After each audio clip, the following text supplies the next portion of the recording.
Welcome to the second module of the course on clinical database that we have seen in the previous module how to visualize the data contained in different tables of a clinical database. In this lesson, we will see how to use SQL queries to retrieve data from tables of a large database containing clinical information.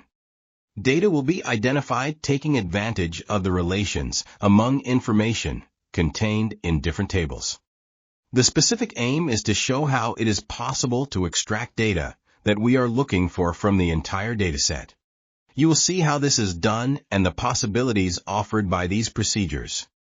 As mentioned previously, you may also practice by yourself with the suggested software. As done in the previous lesson, we are using the software Microsoft SQL Management Studio. We have already uploaded a new large clinical database that we named DB_RC. This dataset has been anonymized for our purposes. The database consists of 4 tables, as they are listed in the menu on the left, and as they are represented in the diagram in this slide. The first table contains patient data. The second table contains data about medical visits.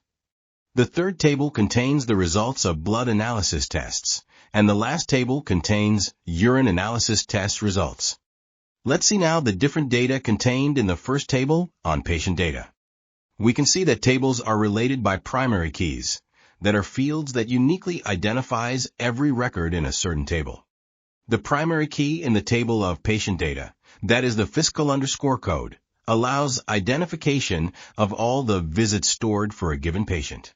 For each visit of a given patient, using the primary key visit ID in the visits table, it is possible to identify the data stored in that visit for blood as well as for urine laboratory tests.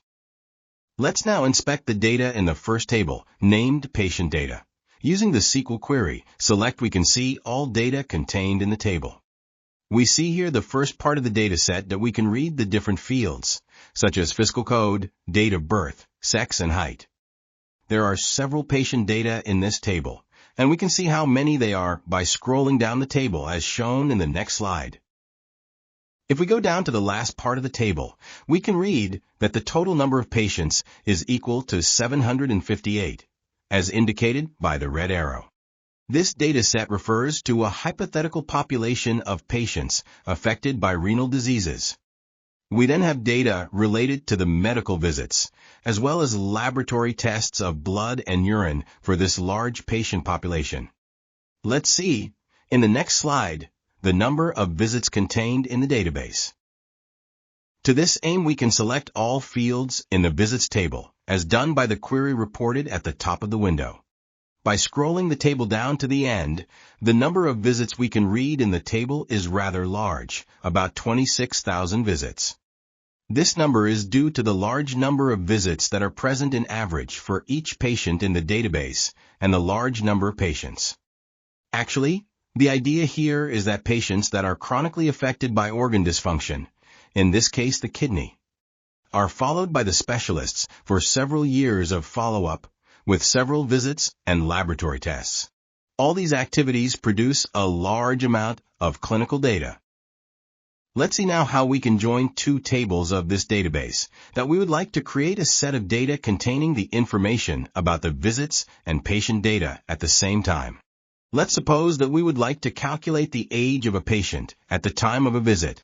We would need to know the patient date of birth and the date of the visit. These 2 dates are contained into 2 different tables. For this task, we can use the SQL query inner join, as represented here, to join the information of the 2 tables. The result shown here is that we can select all columns of the table patient data on the left and all columns of the table visits on the right. From this joint view, we can see that a single patient has 16 visits, as highlighted here in blue. Since the visits table contains a large amount of data, let's see the end of this dataset. Scrolling the table to the bottom, as done previously, we can see the last rows. We have lower number of rows of the table visits seen before, since not all the patients in the visits table are contained in the patient data table. Once again, we have several visits for each patient, as highlighted in the blue area. Let's see now if we can make the simple calculation about data present in these 2 different tables. Let's calculate the age of the patient at the time of a visit. That we must calculate patient age, calculating the difference between visit date and the date of birth of individual patients. In order to calculate patient age at the time of the visit, we can use another SQL query as shown here. After the use of inner join query between the table patient data and table visits, we can calculate the difference between the date of birth and the date of a visit with this second query that contains the statement datif. We can then calculate the new field age. The result obtained is represented in the second table here, where the time difference is calculated in years and named age.